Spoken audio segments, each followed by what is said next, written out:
नमस्कार। आज हम डिस्कस करेंगे यूरोडोस्पोरा पक्सिनिया। आप लोगों ने पढ़ा होगा, पक्सिनिया बेसिकली एक ब्लैक रस्ट डिजीज है जो गेहूं में काज होता है। और पक्सिनिया एक फंजाई है जिसके दो होस्ट होते हैं। एक बारबेरी का प्लांट होता है जो पहाड़ पे मिलता है, और दूसरा हमारा गेहूं का प्लांट या बीट या पोएसी फैमिली के दूसरे मेंबर्स पर इसको देखा गया है। तो पोएसी फैमिली में ग्रासेज आते हैं और अधिकांश अनाज आते हैं। पक्सिनिया में बेसिकली 5 प्रकार के स्पोर का फॉर्मेशन होता है: यूडोस्पोर, टेलिटोस्पोर, बेसिडियोस्पोर, पिक्निडियोस्पोर और एसिडियोस्पोर। तो उसमें से एक स्पोर के बारे में आज हम पढ़ेंगे, यूरोडोस्पोर। तो यूरोडोस्पोर बेसिकली क्या होता है कि जब एसिडियोस्पोर are oval, stalk-shaped, unicellular, which is a thick ball and 4 germ pore होते हैं। तो राउंडेड स्ट्रक्चर होता है, थोड़ा सा बाहर की लाइनें कटीली होती है, इसमें यूनिसेलुलर होता है और 2 न्यूक्लियाई इसके अंदर पाए जाते हैं।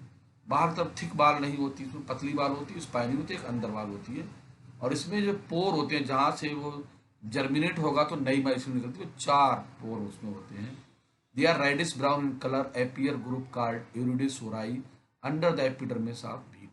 तो जब वो इन्फेक्टेड पार्ट होता है, हमने बताया था कि उभार बनना शुरू होते हैं, वहीं से फटने के बाद एपिडर्मिस फट जाती है तो वो पाउडर फॉर्म में बाहर निकलने लगता है। वो रेडिश ब्राउन कलर का होता है। तो जो ग्रुप होता है उसे यूरिडिसोराई कहते हैं, अंडर द एपिडर्मिस बीट। वो जो बीट प्लांट पर यहाँ पर ये वन उभार, इसमें एक यूरोडोसोराई में लगभग 3.5 लाख जो है यूरोडोस्पोर पाए जाते हैं। तो ये नॉर्मल थी बात, इतना प्रैक्टिकल में लिख सकते हैं। और थोड़ी सी अगर हम जानकारी दें तो बताया था uredospora found by Puccinia in beets, it causes black rust of beet in almost beet growing areas, wild inflicting considerable damage beet. Presence of uredospore represent first symptom of the disease.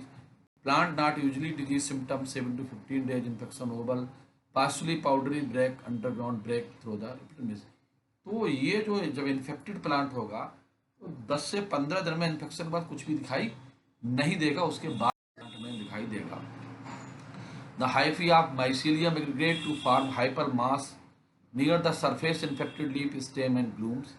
The hypal mass surrounded isolated host cell which are called iridae। तो जब infected होता तो जो भाग infected होता है वहाँ की सेल्स का ये फूड मटेरियल सब वहाँ का माइसीलियम खा जाता है, फिनिश कर देता है।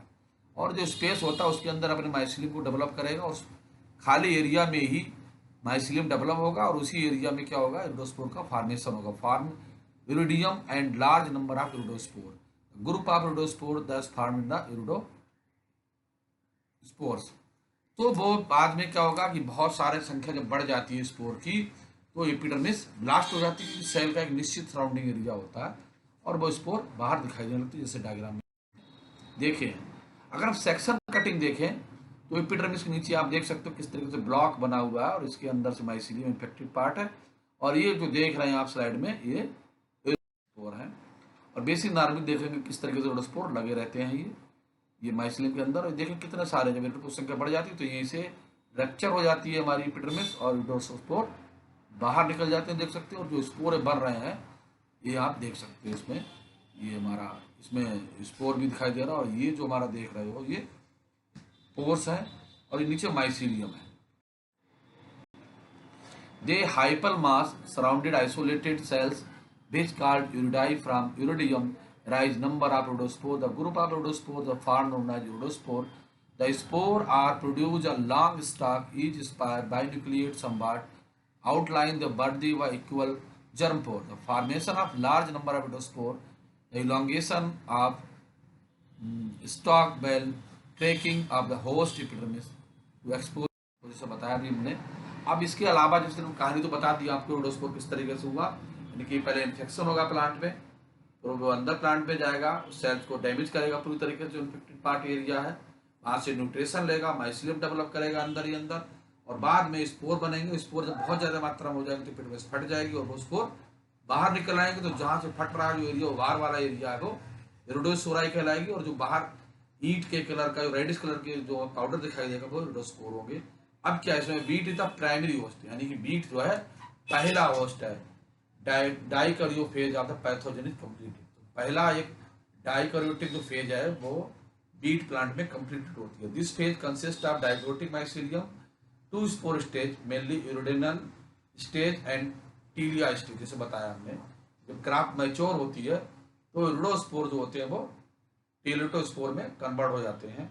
Aeciospore produce the aecidial cup on the other surface barberry leaves bring about the primary infection. जैसा हमने बताया इसके दो होस्ट होते हैं, एक होस्ट पहाड़ पे मिलता है, बारबेरी का होता है। बारबेरी में लीफ की लोअर सरफेस पर एसिडियल कप बनता है, और वो स्पोर फिर निकल, वो डाइकैरियोटिक होते हैं, वो निकलकर फील्ड में आता है बीट प्लांट पर, और जर्मिनेट होकर, चूंकि वो हमारा कैसा डाइकैरियोटिक है, जो माइसीलियम बनेगा वो डाइकैरियोटिक बनेगा, जो स्पोर बनेगा वो डाइकैरियोटिक बनेगा। फिर वो यहाँ बीट प्लांट में इंसेक्शन करता है, इरिडोस्पोर जर्मिनेट करता है, और इरिडोस्पोर बनने के बाद फिर वो दोबारा रिपीटेशन साइकिल चलता रहता है। और जब मैच्योर कंडीशन आती है, ड्राईनेस हो जाती है, जून का महीना जब गर्मी आने लगती है, तो उस समय फिर वो अपनी दूसरी स्टेज में चला जाता है, जिसे हम कहते हैं टेलिटो स्टेज, टेलिया स्टेज, टेलिडियल स्टेज या टेलिटोस्पोर स्टेज कहा जाता है।